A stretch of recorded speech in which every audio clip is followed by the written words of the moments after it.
Bonjour chercheuses et bonjour chercheurs. En route, Avec le voyage intérieur, Voir. j'ai voulu faire entendre des voix qui disent leur vie. apprendre, Chacune a sa mélodie de l'intérieur et de l'universel. s'éveiller, Elle donne à nous entendre et à entendre le monde qui nous entoure. élargir son horizon. Partir en voyage, donner du sens à sa vie. Si ça vous dit, on finira bien par s'entendre. Vivre, c'est faire le voyage intérieur. Voir. Regarde-toi, Toucher, cherche et tu trouveras. l'émission des chercheurs, Avec Richard Federman. plus jamais seul, voyage intérieur.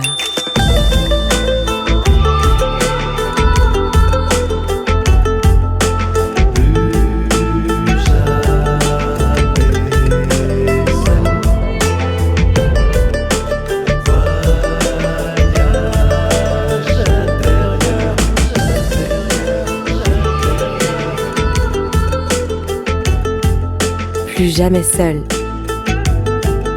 voyage intérieur.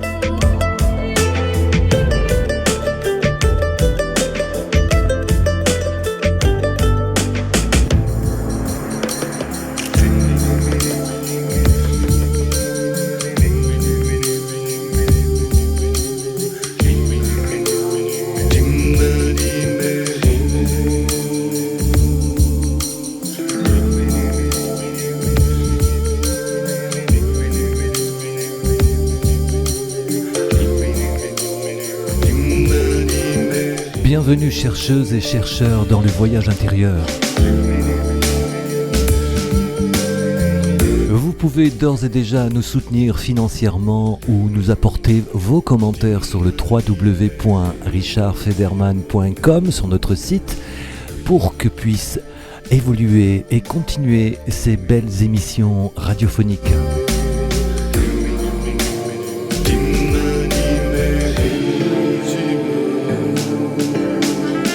Je voudrais tant communiquer. C'est le titre de cette émission, aujourd'hui dans la série du voyage intérieur.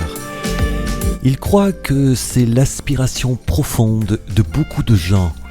Pouvoir se dire et être entendu.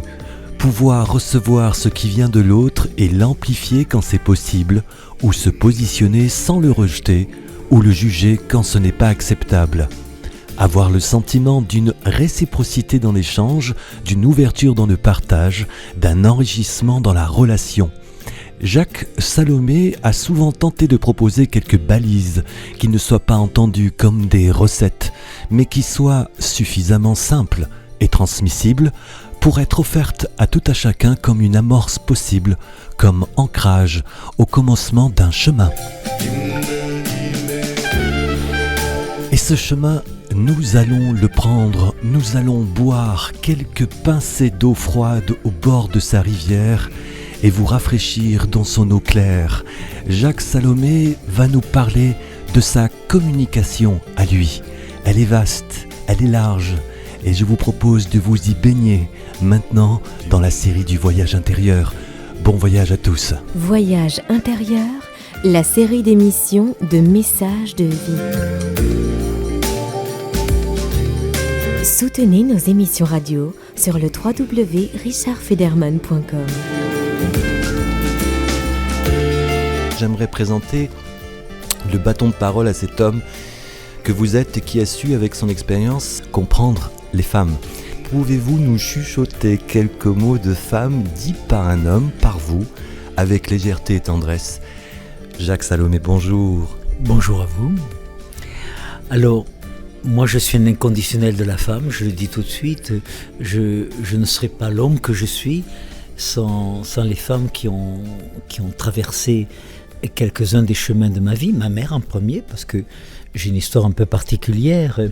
J'ai été conçu par un garçon de 15 ans quand ma mère avait 18 ans. Donc je suis un enfant de l'amour. Ce garçon est parti, je l'ai retrouvé à 50 ans, mais j'étais principalement élevé par ma mère, du moins dans les 5 premières années, car ensuite elle a rencontré le père de mon frère avec qui elle a vécu 62 ans, donc ça a été la grande relation de sa vie, mais son premier amour a été mon géniteur. Donc ça, c'est la première femme de ma vie et qui, je le dis sans fausse modestie, j'étais la prunelle de ses yeux, j'étais un enfant un enfant très aimé, ce qui ne veut pas dire très accepté, parce que j'avais un certain nombre de difficultés relationnelles à l'époque, j'en ai peut-être encore aujourd'hui. Ensuite, bien, les quelques femmes qui ont jalonné mon existence, la mère de mes enfants, avec qui je ne suis pas resté marié pendant très longtemps, 10 ans seulement, mais je ne considère pas, vous savez, je ne considère pas le divorce comme un échec. Je crois que ça m'a fait beaucoup grandir. C'est elle qui est partie, j'ai beaucoup souffert, j'ai écrit d'ailleurs mon premier livre. C'est un roman qui raconte l'histoire de cet amour et de cette séparation, et qui est toujours, 42 ans plus tard, qui est toujours édité, qui a touché beaucoup de gens. Mais 10 ans après, je lui ai écrit une lettre, une belle lettre d'amour, dans laquelle je lui ai dit que je la remerciais de m'avoir quitté, parce que ça m'avait obligé de travailler sur mes blessures, ça m'avait fait grandir beaucoup, beaucoup. Et que j'avais cette reconnaissance, même si j'avais beaucoup souffert au moment de la séparation. Et puis ensuite, dans une autre rencontre, une autre relation de rencontre qui a duré 25 ans, et la relation que j'ai aujourd'hui, qui jalonne mon existence. J'ai 78 ans, je peux imaginer que ça sera quand même la dernière, mais j'enseigne que l'existence, je vais en parler à la conférence que je vais faire ce soir, l'existence n'est faite que d'une succession de naissances, de rencontres et de séparations. Des séparations choisies, des séparations imposées, des séparations nécessaires, sortir du ventre maman, quitter le milieu familial, etc. Ce que je dis à travers cela, c'est vrai que quand je jette un coup d'œil sur mon parcours d'homme, c'est vrai que les femmes ont été des personnages importants, envers lesquels ça va paraître péril ce que je vais dire, j'ai une sorte de gratitude, j'ai beaucoup d'admiration, et ça n'a rien à voir avec la beauté.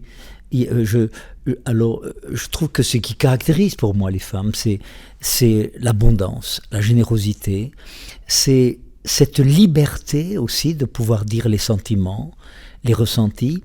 J'ai vécu au Québec, alors les femmes québécoises, sur ce plan-là, elles ont une liberté incroyable qui m'a ébloui. Elles sont capables de vous dire, là j'étais au Salon du Livre de Montréal il y a 8 jours, et je vois arriver un couple, et ils se tenaient par le cou, et elle me voit, elle me dit, Jacques Salomé, vous êtes là, mais je vous aime, je vous aime. Et alors son mari était là, mais je sentais bien que cet amour était un don, c'est pas ce que j'appelle des pseudo-amours dans lequel on dit à l'autre je t'aime et ça veut dire aime-moi, que c'est une demande indirecte. Là c'était un don gratuit qui venait du cœur, et le mari n'était pas du tout ébranlé ou étonné, ou j'ai pas vu un signe, vous voyez, de jalousie quelconque. Donc je baigne un peu dans cette sorte d'univers-là. Je suis aussi le père de 3 filles et de 2 garçons, et mes filles m'ont beaucoup aussi apporté. Elles m'ont délogé de mes certitudes, elles m'ont délogé de quelques maladresses, de beaucoup de maladresses même, je devrais dire, de quelques errances que j'avais au début de ma vie de père, parce que là aussi, personne ne nous apprend. Faire des enfants, c'est relativement facile et parfois agréable, mais les élever, exercer ce que j'appelle les grandes fonctions parentales, papa, père, maman, mère, ça, personne ne nous a appris, et j'ai découvert ça surtout avec mes filles. Là, tu as parlé de tes filles, mais des femmes. Comment tu as abordé les femmes? Et ensuite, il y a aussi ce passage pour l'homme qui est important, c'est de reconnaître la femme et de ne pas forcément aller tout le temps chercher sa mère. Qu'est-ce que tu peux nous apprendre sur la femme, nous en tant qu'hommes? De malentendus même sur ce plan-là. Hein. Il y a plein de malentendus sur ce plan-là. Pour répondre à cette question, je crois que j'ai eu une chance inouïe. Donc j'ai jamais fonctionné comme psychologue en étant clinicien. J'ai toujours exercé mes connaissances, mes compétences de psychologue, machin chose, comme formateur. Et formateur en travaillant en groupe. Donc j'ai eu la chance d'avoir un matériel incroyable à ma disposition, car ce sont les femmes, dans un groupe de formation, dans une conférence, vous avez 80% de femmes, actuellement peut-être 75-80% de femmes, 20-25% d'hommes. Mais quand j'ai commencé, il y a 45 ans, il y avait 3% d'hommes. Donc,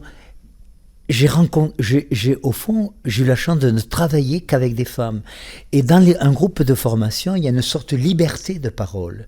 Il y a une sorte de comment dirais-je, de simplicité, même je vais dire, de poésie à se dire.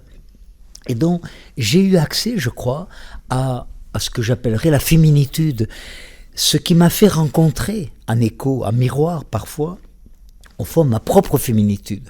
Comme chacun d'entre nous, eh bien, nous sommes bipolaires, mais ce n'est pas le terme qu'on devrait utiliser pour cela. Nous avons deux orientations. Moi, j'ai une dominante plutôt masculine, mais chez certains hommes, la dominante peut être féminine, et l'aspect masculin peut être encore un peu plus en retrait. Donc, l'essentiel de mes connaissances des femmes sont venus de ces témoignages, je ne vais pas dire même des confidences, de cette liberté de dire, eh bien, je vis tel ou tel problème avec mon mari, mon amant, ou même mes enfants, etc. Et donc, j'ai eu accès comme ça à une sorte de découverte de tout l'univers féminin qui m'a touché. Et vous savez que j'ai écrit un livre également sur les femmes fontaines, là, qui est paru il y a 2 ans. J'ai mis 10 ans à l'écrire. J'ai donc interviewé. J'ai demandé à des femmes de me donner leur témoignage sur ce plan-là. Est-ce qu'elles étaient fontaines, ou elles avaient découvert ce phénomène ou pas, etc. Et qu'elles en témoignent de façon anonyme par email. Et j'ai eu donc plus de 900 témoignages de femmes, 100 témoignages d'hommes.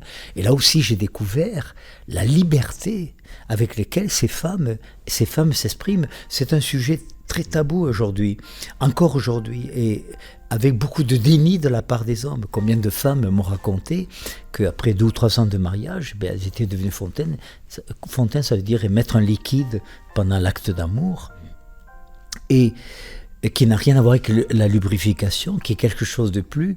Et combien m'ont dit, quand ça m'est arrivé, mon mari a fait un saut de carpe dans le lit, il m'a dit, ça va pas, t'es malade, tu pisses au lit maintenant, et ça m'a bloqué à jamais. Il y a beaucoup de dévalorisation sur ce plan, et ma thèse à moi, et la connaissance que j'ai, c'est que je crois que toutes les femmes sont fontaines, et il y a celles qui le savent, et celles qui ne le savent pas encore, parce que comme toutes m'ont dit, dans toutes les interviews, elle me disait, Jacques Salomé, pour être fontaine, il faut rencontrer un sourcier.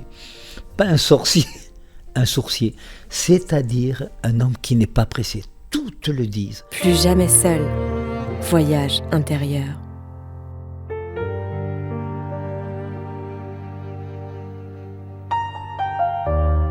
À la déchirure de mes rêves, vous êtes apparu. Et votre main, déjà, dessinait mes désirs.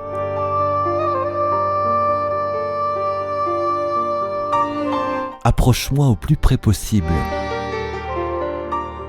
qu'il soit pour toi. Je ferai le reste du chemin au plus proche de toi.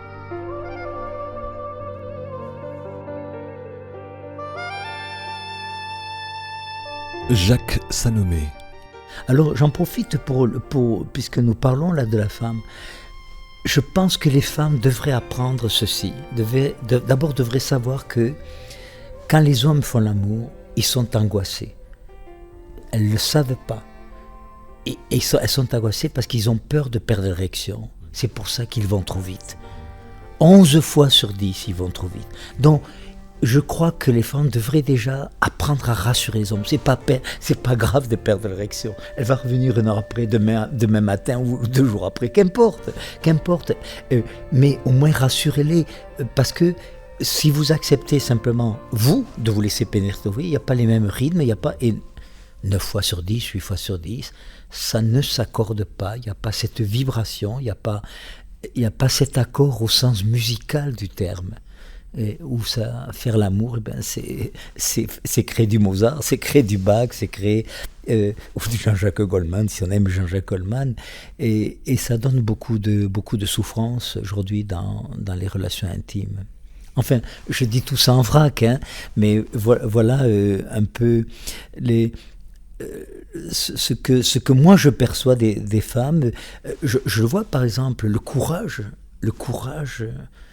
Moi je viens d'une génération de femmes sacrificielles. C'est quoi?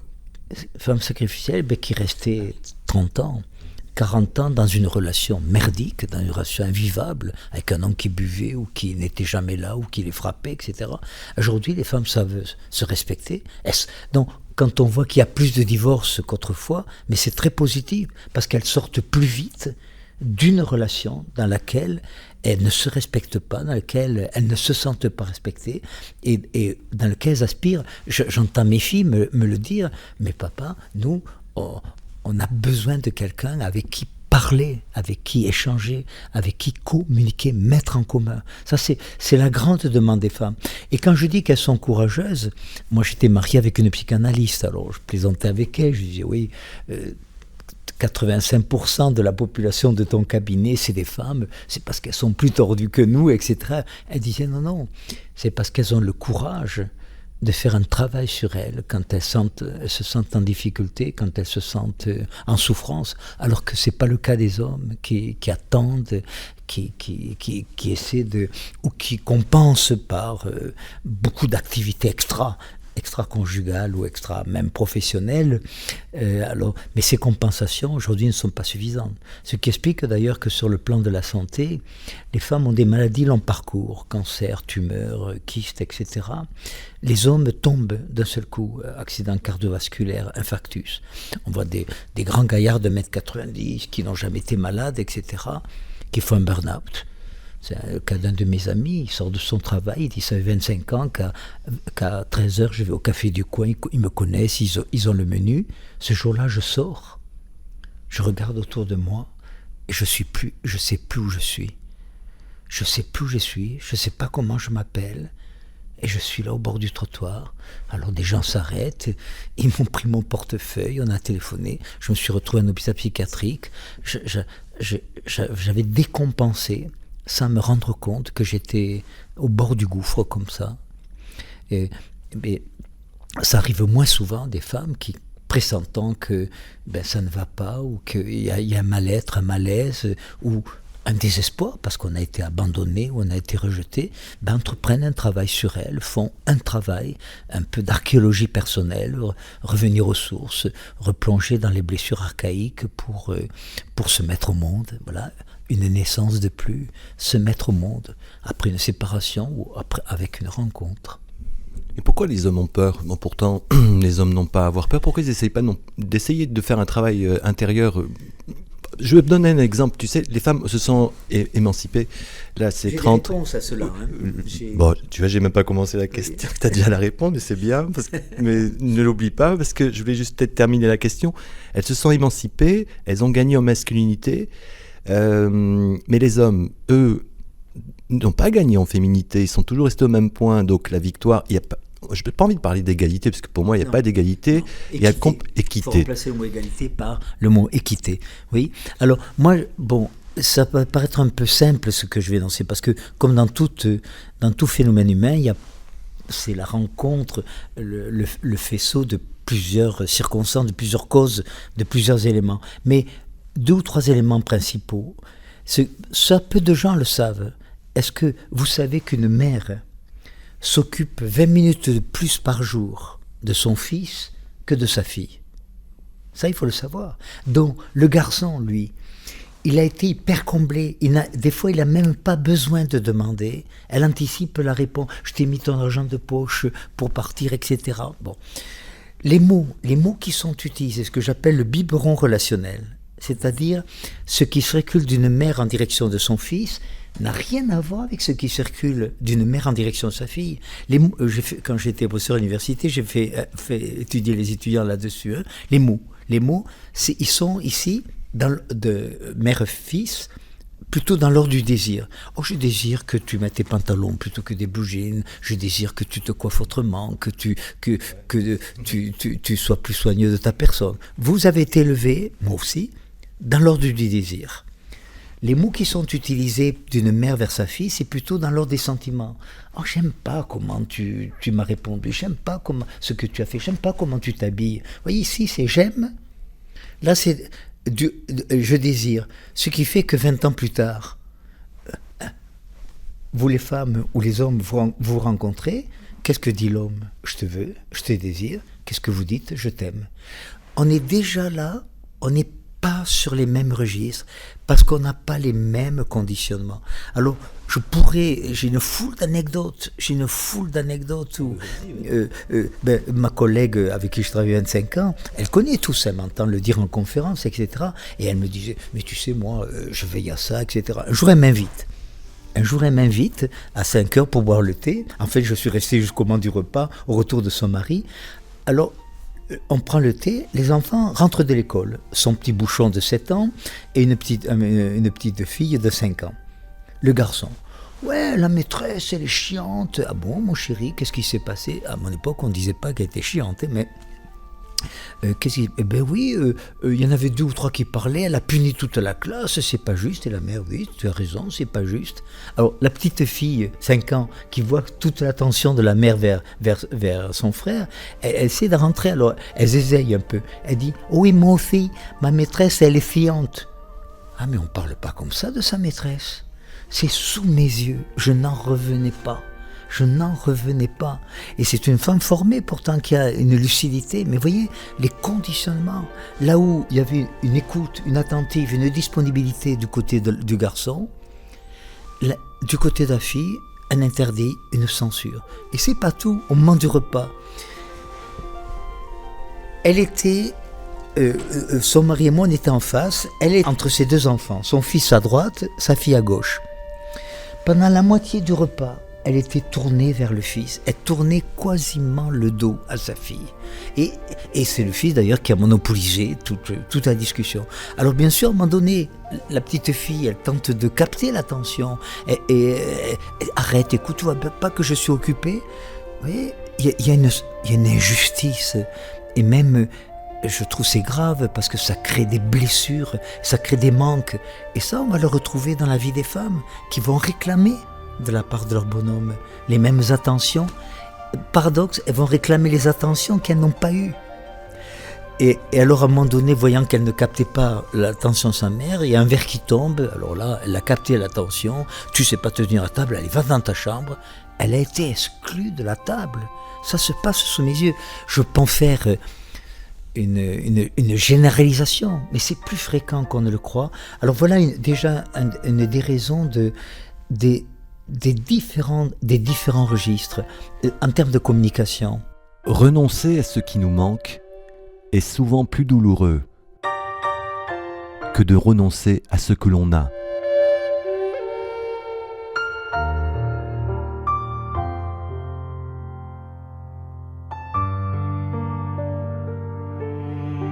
La tendresse ne comble jamais un vide. Elle rejoint le germe d'un plein et s'agrandit ainsi pour nourrir l'instant d'une rencontre. Vous écoutez Le Voyage intérieur, message de vie, avec Jacques Salomé. Quels sont les registres que privilégient les hommes? Le faire, j'ai fait ceci, j'ai fait cela. Et le registre des idées. Alors, ils font des discours sur Obama, sur la crise économique, sur l'Irak, l'Afghanistan, enfin, Hollande, bien sûr. Bon. Les femmes, quels sont les registres qu'elles privilégient? Les émotions, les sentiments, le ressenti.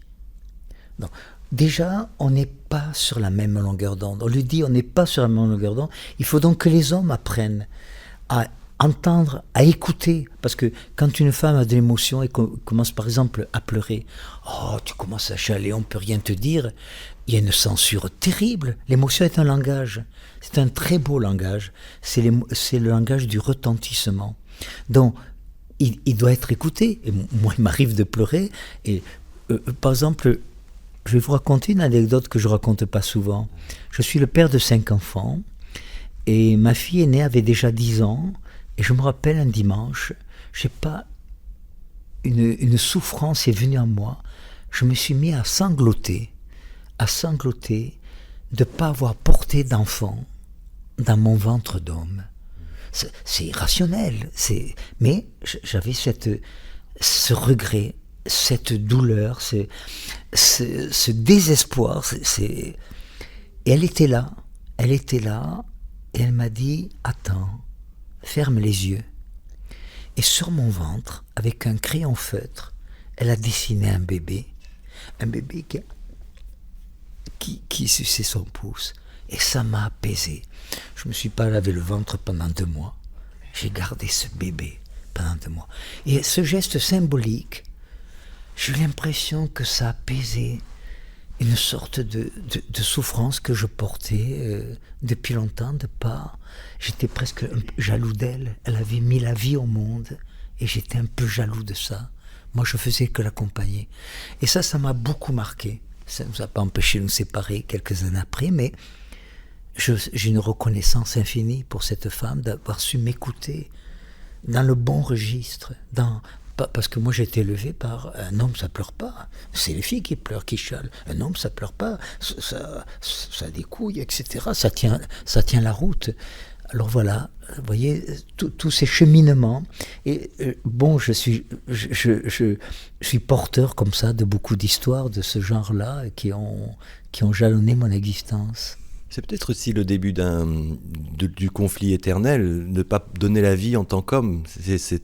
D'avoir le pouvoir sur la femme, c'était parce qu'on ne peut pas donner la vie et la vie est essentielle. C'est peut-être une raison de ce que je dis. Et c'est pour ça que les femmes s'intéressent aux relations humaines, parce qu'elles sont au cœur de la vie. Elles la portent pendant 9 mois. Parce que, vous savez, quand un spermatozoïde rencontre un ovule, ce que peu de gens savent, c'est que pour qu'un spermatozoïde pénètre un ovule, il faut le concours de 6 à 7 millions de spermatozoïdes qui vont s'agglutiner autour de l'ovule, sécréter une glaire qui permet à un seul de rentrer. Nous avons été conçus d'une incroyable solidarité. La solidarité de 6 à 7 millions. Ça, quand je l'ai dit à mes enfants, je revois encore le regard étonné des garçons en particulier. Mais c'est vrai ce que tu nous dis là, papa, tu ne l'as pas inventé, vous voyez, que nous avons été chacun d'entre nous conçus d'une incroyable solidarité. Et si je fais un saut qualitatif, je crois que cette planète, la Terre, là, qui nous supporte, nous les humains, depuis quelques milliers d'années, mais difficilement depuis maintenant une centaine d'années, parce qu'on la maltraite, moi je crois qu'elle survivra que grâce à la solidarité de 6 à 7 milliards d'humains. Donc, vous voyez, au début de la vie, et en même temps pour ce qui fait notre existence, la vie sur cette planète, même si je crois que certains espèrent qu'un jour on va coloniser. C'est ce qui fait d'ailleurs qu'on n'arrête pas de la maltraiter. Parce que quelque part, on a comme ça ce mythe que si cette planète nous éjecte, nous fait le coup des dinosaures, eh bien on pourra toujours se réfugier comme ça sur une planète d'accueil, etc. Je ne crois pas, cette planète, la Terre est unique. La petite planète bleue qu'on voit comme ça quand on la regarde à 30 000 mètres d'altitude, eh bien elle a été d'une générosité. J'associe, vous voyez, la terre avec les femmes. Elle a été d'une générosité infinie avec nous. Elle nous a accueillis. On était démunis, nous les hommes. On a survécu. Mais notre intelligence, on la met aujourd'hui à la violenter, à la maltraiter. Je ne peux pas penser que les hommes politiques qui mettent des déchets atomiques dans des conteneurs sont assez naïfs pour croire que ces conteneurs qu'on va jeter dans la mer, qu'on va qu'on va immerger dans la mer, ils vont tenir 2 siècles. Donc on est en train de tuer la vie de nos descendants. On anticipe déjà. C'est cela que je voudrais réveiller. Et j'associe, vous voyez, la femme, la planète avec cette dimension d'abondance, de générosité, d'écoute. Alors ensuite, bien sûr, il y a les difficultés de caractère, l'histoire de chacune. C'est pas toutes des anges, je veux pas comme ça idéaliser. Mais globalement, je crois que nous avons, nous les hommes, beaucoup à apprendre des relations humaines. Ne résistez pas à la présence du bonheur, car son absence plus tard fait trop mal.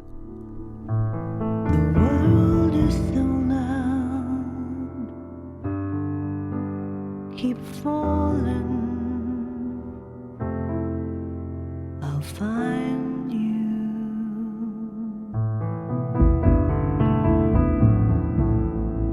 We're over a forest,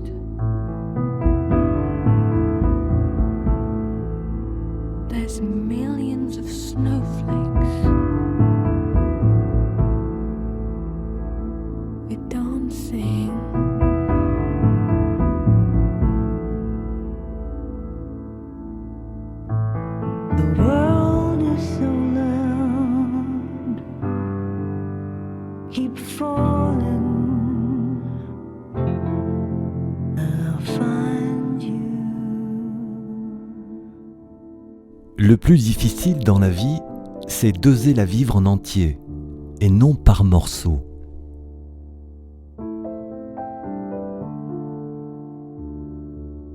I am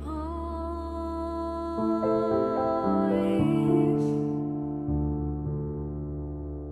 and dust.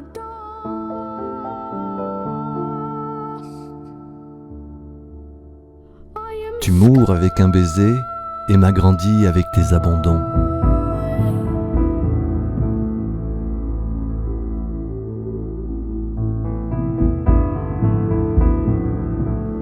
J'ai souvent besoin d'un baiser quand je me souviens de ceux que j'ai attendus en vain. I can see horses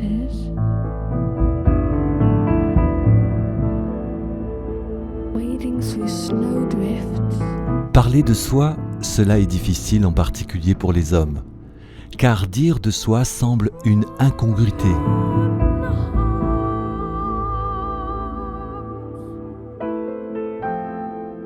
My fabulous dances.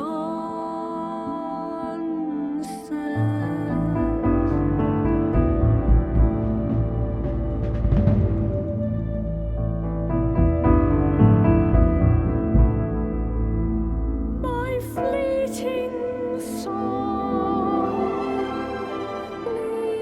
fleeting. La seule non-liberté possible, celle des sentiments, car je n'ai pas choisi de t'aimer ou de te désaimer. The world is so loud. Laissez-moi vous dire l'éveil d'une parole qui ouvre l'horizon et l'amplifie jusqu'au soleil. I'll find you.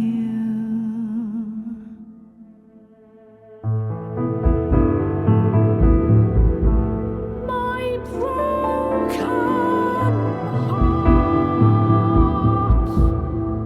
My Message de vie. Un site www.richardfederman.com. my fleeting song. My twist and shout.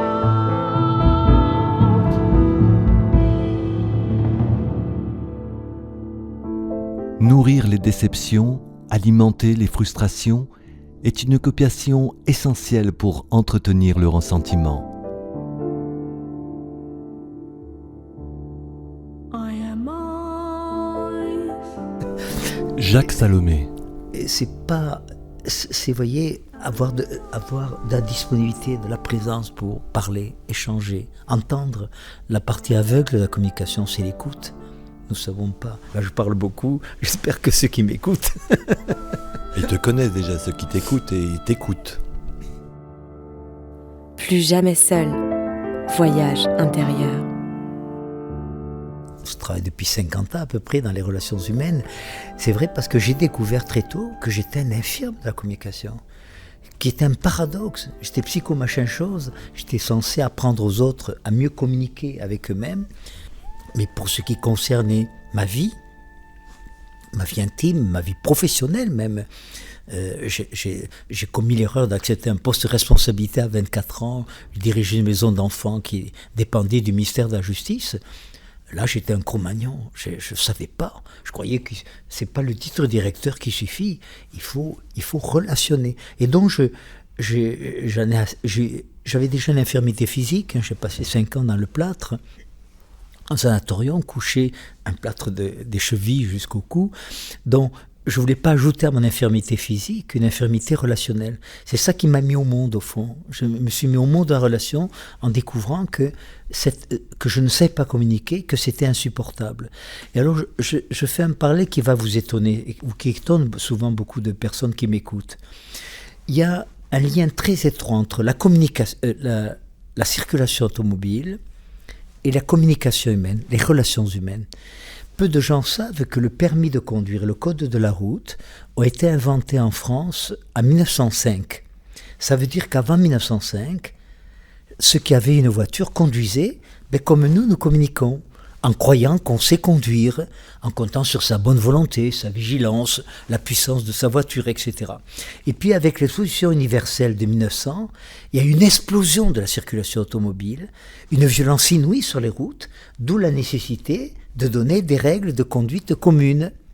Rouler à droite, doubler à gauche, jeter un coup d'œil dans le rétroviseur, mettre un clignotant, s'arrêter un stop, etc. Il n'y a pas beaucoup de règles dans le code de la route. Et si vous êtes là, moi aussi, c'est que nous les respectons plus ou moins, même s'il y a parfois des transgressions. Quand je suis pressé de rejoindre ma blonde, je peux rouler à 120 alors que j'ai droit qu'à 90, qu'importe. Mais l'un dans l'autre, c'est respecté. Eh bien, c'est pareil pour la communication. On n'a pas compris qu'avec le développement des outils de la communication, Internet, le portable, la radio, la télévision, on s'exprime plus. On s'exprime plus.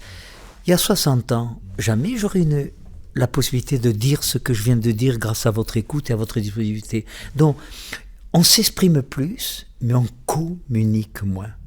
D'où l'idée que j'ai, et c'est le combat de ma vie, qu'un jour on enseigne la communication à l'école, comme une discipline à part entière. Autrement dit que sur le même modèle des règles de conduite automobile, on propose des règles d'hygiène relationnelle communes. Voilà, ne pas parler sur l'autre, découvrir que nous sommes toujours trois.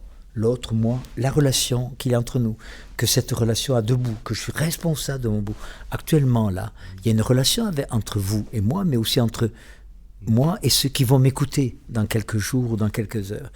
Et une relation virtuelle. Moi, je suis responsable de tout ce que je dis. J'assume cette responsabilité. Mais il y a ceux qui m'entendent, avec leur oreille, leur sensibilité, leur disponibilité à eux, et ce qu'ils en feront. Ça, c'est leur responsabilité. C'est pour ça que j'ai découvert très tôt qu'un livre a toujours deux auteurs. Celui qui l'écrit, celui qui le lit. Et moi, je suis émerveillé, parce que non seulement j'ai de la gratitude pour les femmes, mais j'ai beaucoup de gratitude pour mes lecteurs. Je suis vraiment émerveillé de voir que dans un livre de 350 pages, une femme, un homme aussi, s'emparent de 2, 3, 4 phrases. Ils s'en servent comme d'un levier et ils changent quelque chose dans leur vie. Un livre a toujours deux auteurs, celui qui l'écrit, moi en l'occurrence, et ceux qui le lisent. Et ça, je trouve ça assez merveilleux. Voilà. Quand un amour a été vraiment reçu, il permet, parfois, de quitter celui qui l'a offert.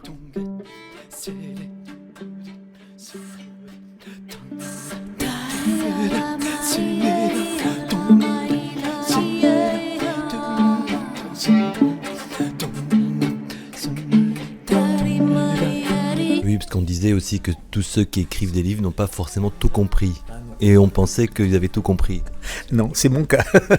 Vous savez, on sait plus de choses sur la Lune que sur les relations humaines, dans le monde dans lequel nous vivons. On a beaucoup à découvrir. Donc moi j'ai inventé, redécouvert combien 90, 95 règles d'hygiène relationnelle, mais même si on n'en appliquait que 5, 4, 5, on change complètement sa vie. Moi, ce que je sais, c'est que ça a changé ma vie, ça a changé la vie de mes enfants, et je vois que même si je croyais que j'avais échoué, qu'ils n'avaient pas perçu, ils n'avaient pas pratiqué, que j'avais beaucoup de succès dans les stages pour les gens extérieurs, et je me désolais de dire mais mes enfants là, je passe à côté. Eh bien, je découvre quand même que quelque chose a été semé parce que je les vois pratiquer aujourd'hui avec leurs propres enfants et quelques-unes des règles d'hygiène relationnelle que j'ai tenté de leur transmettre. Voyage intérieur, la série d'émissions de messages de vie.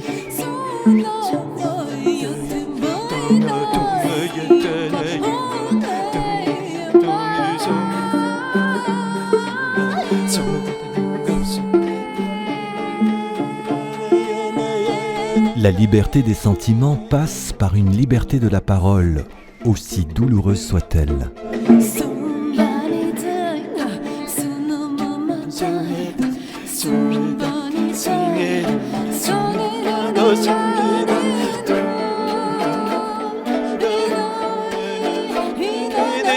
Combien d'angoisses faut-il détruire pour un sourire ?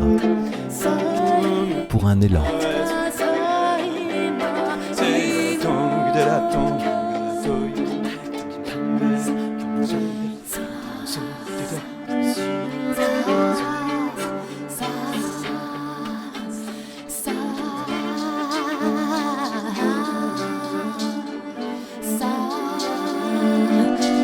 Ose vivre ta vie, toi seul le feras pour toi. Car nul ne sait jusqu'où ira l'amour d'un seul regard. Accéder au ressenti, Jacques Salomé. c'est la partie aveugle de la communication. Maman, j'ai eu 10 en récitation. Ben, il était temps après les 2 euros de la semaine dernière. Là, il n'y a pas de communication.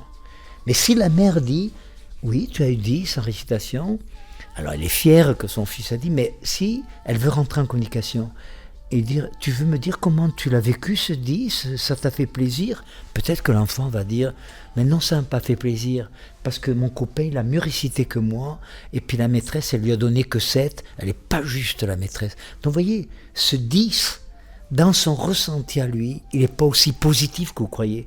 Et quand, donc vous voyez, accéder, entendre, comme quand ma femme me dit un jour, oh tu sais je suis inquiète, ma mère m'a téléphoné, elle a peur d'avoir le cancer, et moi qui n'écoutais rien à l'époque, je dis oh ta mère il faut qu'elle trouve toujours quelque chose, l'année dernière c'était le Parkinson, maintenant c'est le cancer. Elle me regarde et me dit mais attends, est-ce que tu entends de qui je te parle?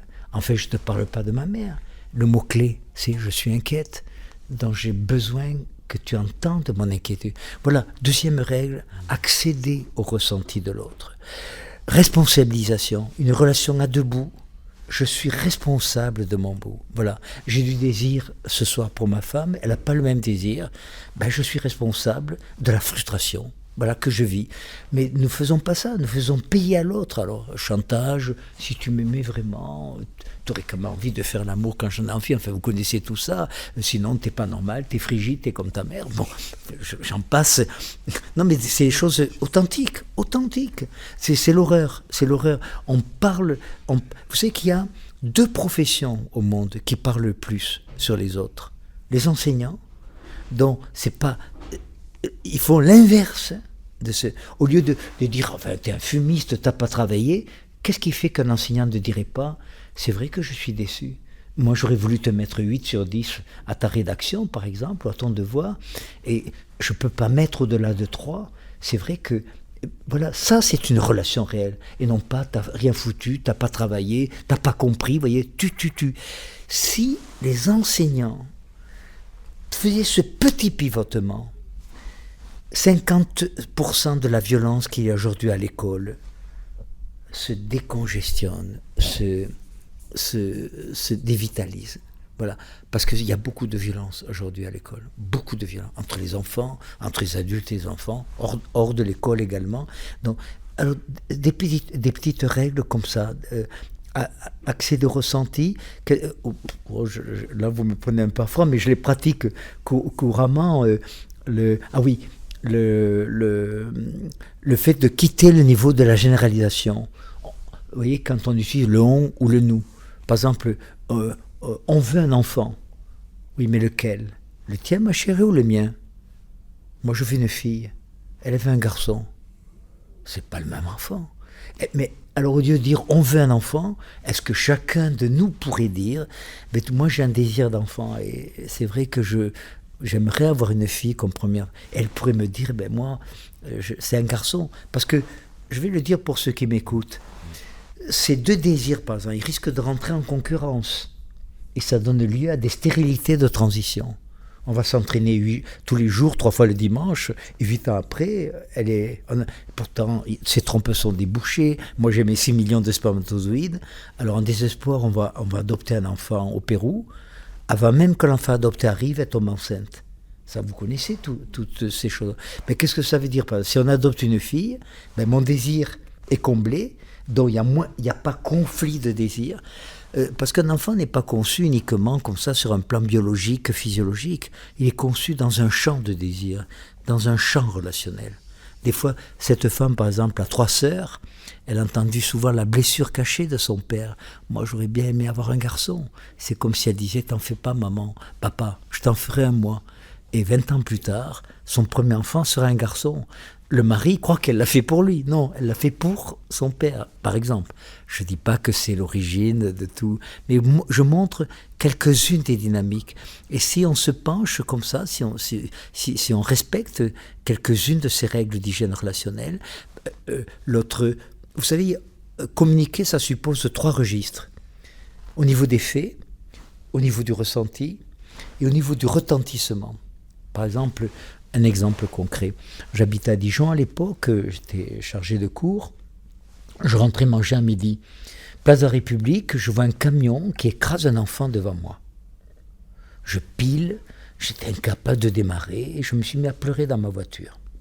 Bon, ensuite ça se dégage, je rentre à la maison et je raconte donc, au niveau du fait, tu sais, j'ai vu un enfant se faire écraser place de la République.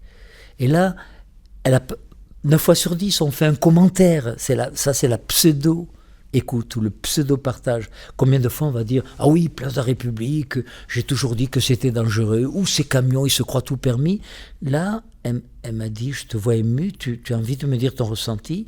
Et j'ai pu lui dire que j'avais pleuré dans ma voiture, que j'avais été très ému. Et elle écoutait, elle est restée silencieuse. Et j'ai pu lui dire le retentissement, c'est-à-dire à quoi ce petit événement me renvoyait. C'est que moi aussi, à l'âge de 9 ans, j'avais été renversé par une voiture. Ça n'avait pas eu de conséquences graves sur le plan physique, mais des conséquences sur le plan affectif, parce que j'étais amoureux d'une petite Michel, et le curé faisait un camp de ski chaque année, et auquel Michel et moi devions participer. Je pensais que je ferais ma déclaration d'amour à ce camp de ski. Mes parents m'ont interdit d'y aller, je n'ai jamais fait ma déclaration d'amour, et peut-être que je la porte un peu en moi. J'étais marié avec cette femme depuis 12 ans, je n'avais jamais parlé de ça. Vous voyez, cette écoute c'est une écoute pleine, voilà, un dialogue, une écoute pleine, devrait intégrer les faits, le ressenti, le retentissement. À quoi ça nous renvoie? Alors, ça ne renvoie pas toujours à quelque chose, bien sûr, mais au moins les 2 premiers jours, les faits, le ressenti, et souvent quand même le retentissement. Et là, on a un échange, je ne sais pas si vous sentez, vous voyez, plein. Et si on parle comme ça à table, les enfants sont là et voient des parents, des adultes qui communiquent, qui mettent en commun.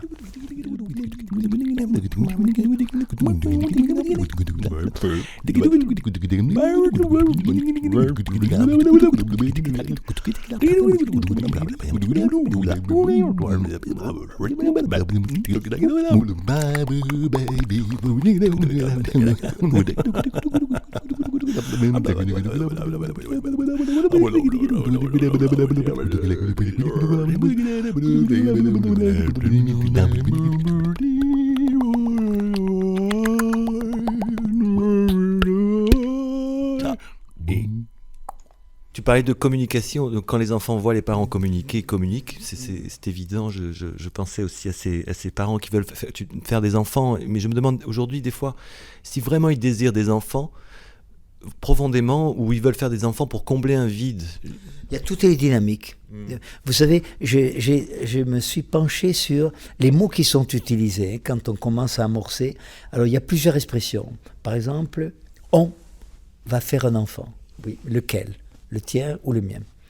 Un autre terme que j'entends, c'est « je veux avoir un enfant ». Ça, c'est terrible. Parce que si je veux l'avoir, je ne vais pas le lâcher.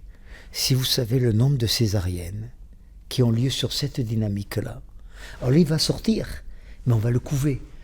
Ma chérie, c'est ta maman qui t'aime, reste petite, les autres c'est mauvais, personne t'aimera comme je t'aime, on maintient l'enfant dépendant. Vous voyez, la dynamique de l'avoir. J'entends des fois une expression, c'est « on va faire un enfant ». Ça, c'est de l'ordre de la preuve.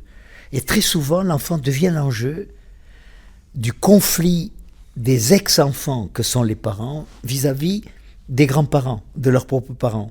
Par exemple, on va faire un enfant pour te montrer, maman, qu'est-ce que c'est qu'être une vraie mère, t'as pas su, moi je vais te montrer qu'est-ce que c'est qu'être, ou un vrai père, etc. Donc vous voyez, le faire, etc. Et le pire des désirs, c'est quand j'entends « j'ai un désir d'enfant ». Écoutez les mots. Si c'est un désir d'enfant, c'est pas un désir d'adulte. Ça sera l'enfant poupée.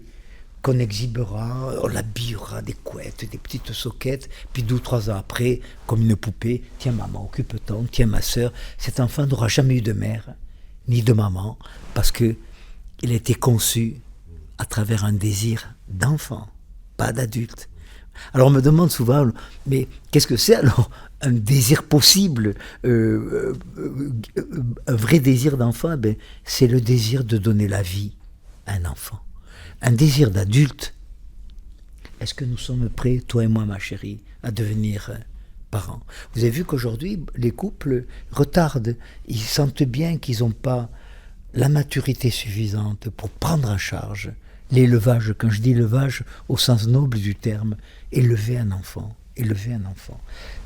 qu'ils n'ont pas la maturité suffisante et dont ils attendent, je ne sais pas s'ils l'auront quand même, mais qu'importe, autour de la trentaine, 32 ans, des fois ils attendent, après l'horloge biologique s'accélère, dont des femmes s'angoissent, mais il faut déjà une sorte de maturité, de sécurité interne parce que je trouve que un enfant, c'est 20 ans de sa vie, au moins. Mais on reste père jusqu'au bout. Hein. Moi, mes enfants ont 45, 50 ans, c'est des adultes, mais je sens que je reste dans les coups durs. Ils savent que je suis là, ils peuvent compter sur moi dans les coups durs. Comment ils gèrent leur vie, comment ils la conduisent, ça c'est leur affaire, je n'interviens pas. Comment ils éduquent leurs enfants, je n'interviens pas. Mais quand leurs enfants sont chez moi, moi je les éduque avec l'homme que je suis devenu aujourd'hui, voilà. Alors ils disent, mais c'est pas comme ça à la maison. Oui, la relation que te propose ton père n'est pas la même que celle que te propose ton grand-père, le grand-père que je suis, ou ta mère, etc. Voilà.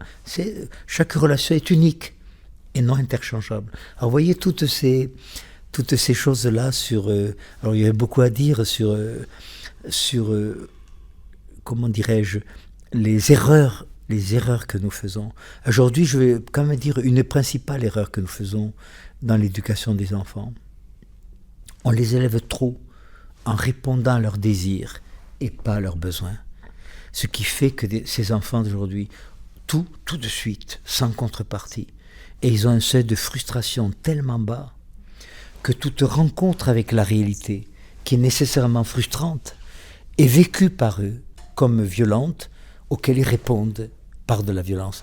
C'est une des origines de la violence aujourd'hui, ces enfants du désir. Ils ont tout, la télévision dans la chambre, les Nike, le cellulaire, le patin roulette, le VTT, etc., le blouson là, de marque, etc.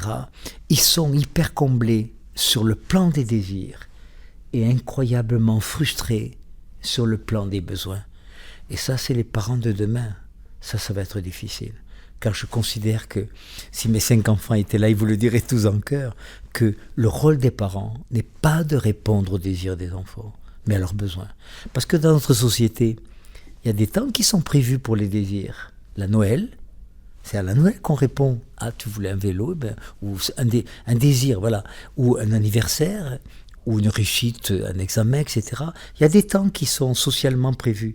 Mais aujourd'hui, papa, le jeu vidéo que tu m'as acheté à la Noël, 15 jours après, il est périmé, il traîne dans un coin, j'en veux un tout de suite, parce que mes copains, ils sont devenus des consommateurs redoutables. Vous avez vu la publicité? C'est l'enfant qui dicte à son père qu'il doit acheter la Peugeot machin chose. Quelle différence entre besoin et désir? Pour comprendre le besoin et le désir de l'enfant. La différence, c'est simple. C'est que le propre d'un besoin, c'est qu'il a besoin d'être comblé. Sinon, il met votre intégrité physique, psychologique en péril. J'ai besoin d'aller faire pipi, je peux différer. Mais il faudra à un moment donné que je le satisfasse. J'ai besoin de dormir, faim, etc. Ça, c'est les besoins de survie, des besoins de relation, besoin d'être entendu, besoin de me dire. Ça, c'est les grands besoins relationnels. Besoin de se dire, d'être entendu, d'être reconnu, tel que je suis. Et non pas tel que tu voudrais que je sois, papa, maman. Besoin d'être valorisé. Que j'ai une valeur en tant que personne, non pas pour ce que je fais, mais pour ce que je suis. Besoin d'intimité. Vous avez vu les enfants qui disent à un moment donné, ils mettent sur la porte à la chambre, des fausses d'entrée, frappent avant d'entrer. Besoin d'intimité.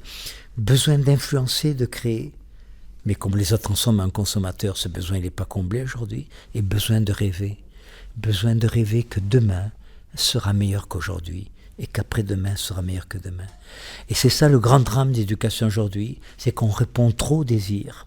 Le problème d'un désir, c'est qu'il a besoin d'être entendu, pas nécessairement comblé. J'ai envie de faire l'amour, elle n'a pas envie, je ne vais pas mourir.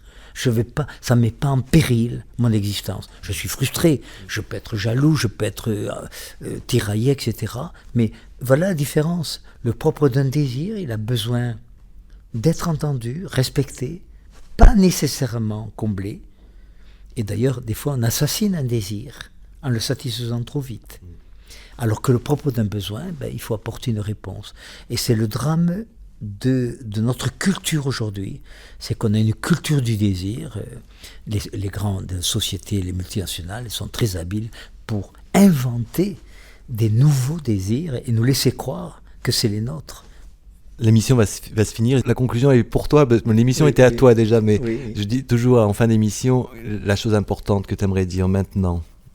Ce que j'aimerais dire, alors c'est mon rêve, j'aimerais qu'on enseigne la communication à l'école comme une discipline à part entière. C'est-à-dire qu'on ne se contente plus de transmettre du savoir, du savoir-faire, mais parce que ce savoir et savoir-faire, maintenant les enfants ont accès sur Internet, ils ont accès à tout le savoir du monde, mais ils ne savent pas choisir, ils ne savent pas l'organiser.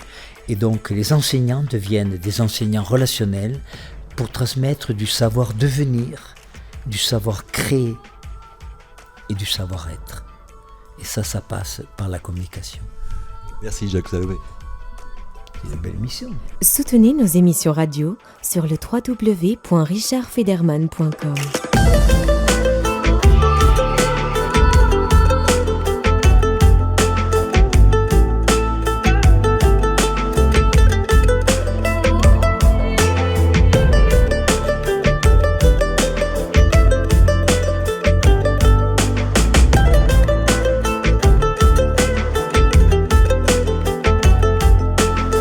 Oui, soutenez-nous sur le www.richardfederman.com pour réécouter cette émission de Jacques Salomé, Je voudrais tant communiquer. Et pour continuer le voyage sur la même lignée, 3 livres, Heureux qui communique, Tais-toi quand tu parles et Une vie à se dire, aux éditions Pocket et Albin Michel.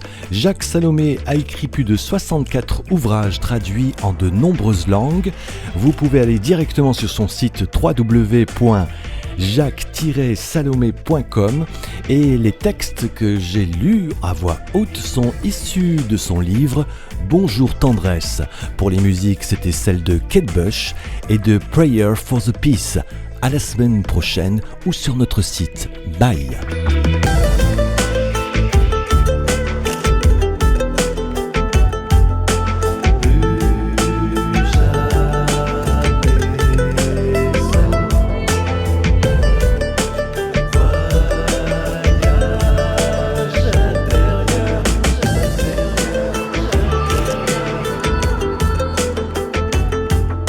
Plus jamais seul. Voyage intérieur.